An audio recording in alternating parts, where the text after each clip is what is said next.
Hi, this is Geetanjali.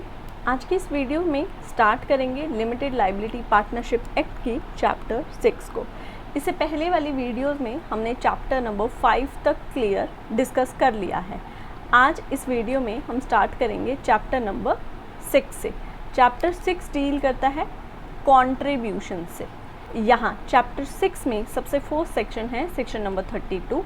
Section 32 deal करता है form of contribution. यहाँ पे कहते हैं सबसेक्शन 1 में यहाँ ये बात कर रहे हैं कि कॉन्ट्रीब्यूशन किसी पार्टनर का लिमिटेड लाइबिलिटी पार्टनरशिप में कॉन्ट्रीब्यूशन किस तरीके का होगा। तो ये कह रहे हैं कॉन्ट्रीब्यूशन में उसकी टेंजिबल, पार्टनर की टेंजिबल, मूवेबल, इमूवेबल या इनटेंजिबल प्रॉपर्टी या फिर कोई और बेनिफिट जो उसने लिमिटेड लाइबिलिटी पार्टनरशिप को दे रखे हैं, जिसके अंदर इंक्लूड होता है मनी, प्रोमिसरी नोट या फिर किसी और तरह का कैश या फिर प्रॉपर्टी या फिर किसी सर्विसेज को प्रोवाइड करने के लिए कॉन्ट्रैक्ट किया हुआ है लिमिटेड लाइबिलिटी पार्टनरशिप से, तो ये सभी कहे जाएंगे फॉर्म ऑफ कॉन्ट्रीब्यूशन। उसके बाद नेक्स्ट सबसेक्शन 2 में कहते हैं कि जिस भी पार्टनर का जितना भी कंट्रीब्यूशन होगा उस कंट्रीब्यूशन को मॉनेटरी वैल्यूज़ में जो लिमिटेड लाइबिलिटी पार्टनरशिप के अकाउंट हैं उसके अंदर डिस्क्लोज़ किया जाएगा, जिस भी मैनर में प्रेस्क्राइब किया गया है उस मैनर में। उसके बाद नेक्स्ट सेक्शन है सेक्शन नंबर 33। सेक्शन 33 डील करता है ऑब्लिगेशन टू कंट्रीब्यूट। सबसेक्शन 1 में कहते हैं, यहाँ पे कह रहे हैं किसी एक पार्टनर की कंट्रीब्यूट करने की, मनी कंट्रीब्यूट करने की, प्रॉपर्टी या कोई बेनिफिट या फिर सर्विसेज लिमिटेड लाइबिलिटी पार्टनरशिप में कंट्रीब्यूट करने की obligation limited liability partnership agreement के अकॉर्डिंग होगी। नेक्स्ट आते हैं सबसेक्शन 2 पे।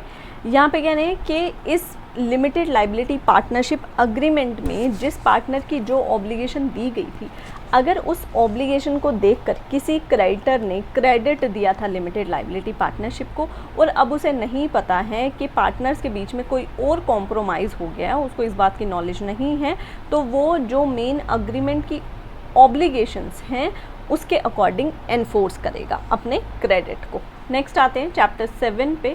चैप्टर 7 डील करता है फाइनेंशियल डिस्क्लोजर्स।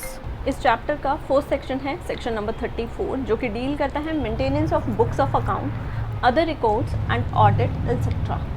यहाँ ये सबसेक्शन 1 में कहते हैं लिमिटेड लाइबिलिटी पार्टनरशिप अपनी proper books of account maintain करेगी अपने हर साल के अफेयर्स के लिए।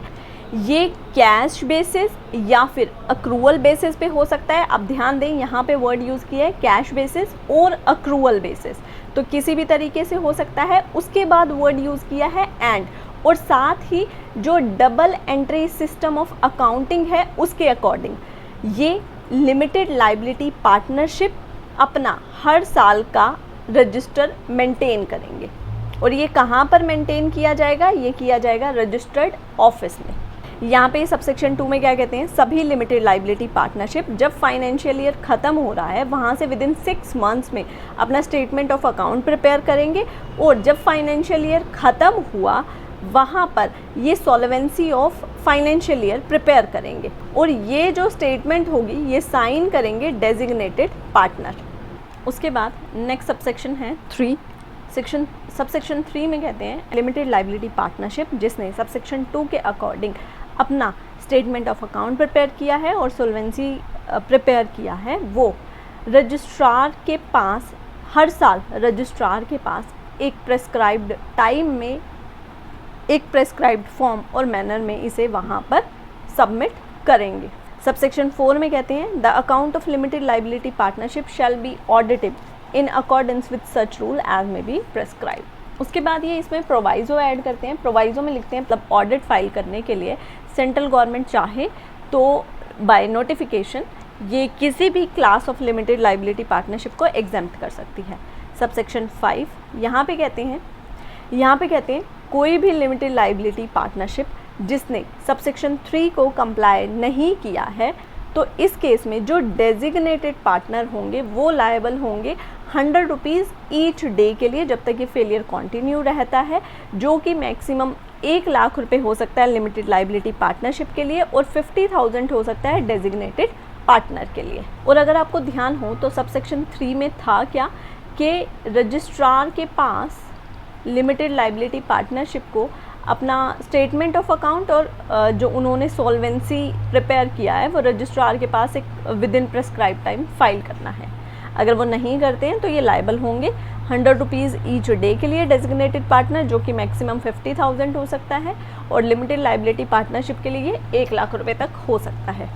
उसके बाद यहाँ ये सबसेक्शन 6 में कहते हैं लिमिटेड लाइबिलिटी पार्टनरशिप अगर सबसेक्शन 1, सबसेक्शन 2, सबसेक्शन 4 को कंप्लाई विद नहीं करती है तो इस केस में ये लिमिटेड लाइबिलिटी पार्टनरशिप लाइबल होगी फ़ाइन के लिए, जो कि 20,000 से कम नहीं होगा पर एक्सटेंड हो सकता है 5 लाख रुपीज़ तक।